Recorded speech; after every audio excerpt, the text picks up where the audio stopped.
I suddenly realized my mom doesn't like me. During lunchtime at school, my classmates all had rich and hearty meals, but in my bowl, there were only 2 pitiful plums. After school, when I got home, the first thing I did was ask my brother and sister, "What did you have for lunch?" To my surprise, everyone but me had fried shrimp. I was filled with grievance and sat alone in the yard. At that moment, my grandmother, who lived next door, took out 2 ice creams and warmly invited me to have some. Having my favorite treat, I felt a lot better. But then, my mom suddenly appeared and scolded me harshly for eating snacks without permission. That feeling of disappointment returned. Fortunately, Grandma was beside me. She made a funny face at me, and I burst into laughter. Grandma was the one who loved me the most. Whenever Mom ignored me, I would go to Grandma's house for comfort. Grandpa and Grandma would hold me in their arms, as if I were their most precious treasure. I thought life would go on like this forever. Unexpectedly, Grandpa suddenly passed away, and the smile disappeared from Grandma's face. So, Mom suggested that I move in with Grandma. Although I wanted to cheer Grandma up, Mom's attitude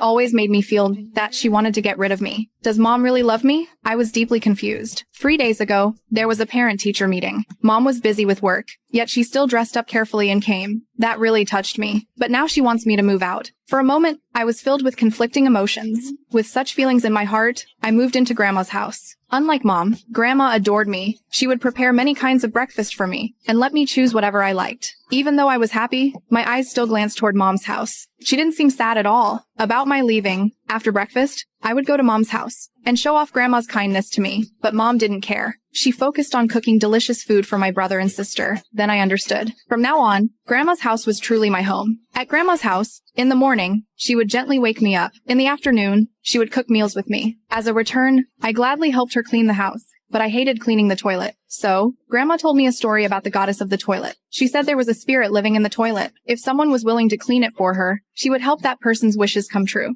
After hearing that story, I became full of motivation to clean the toilet. I even cleaned the toilets at school, because I had one big wish: to meet my dad. I grew up in a single-parent family. I knew nothing about my father's identity. Today, the school assigned an essay, asking us to write about our fathers. I felt lost. After school, I asked my sister to help me write it. She took out a photo of Dad. The man in the picture had a handsome face. At that moment, I decided that I would go meet my dad. I had seen the address written on the back of the photo, so I began my journey alone to find him. On the bus, I was very excited. I prepared many toys to share with my dad, but when I arrived at the destination, a scruffy man blocked my way. I told him, "There's no point in kidnapping me. My mom doesn't love me. She won't pay ransom." But to my surprise, the man said he was my father. It turned out Mom had found the note I left and urgently contacted Dad to pick me up. Seeing Dad's weary face, I felt disappointed, but even greater disappointment was yet to come. Dad took me to a seafood restaurant. At the restaurant, he told others that I was a relative's kid. My heart was pierced deeply. Mom doesn't like me. Dad doesn't like me either. I picked up the toys I had brought and decided to go home. On the ride back home, I didn't see my father running after the bus.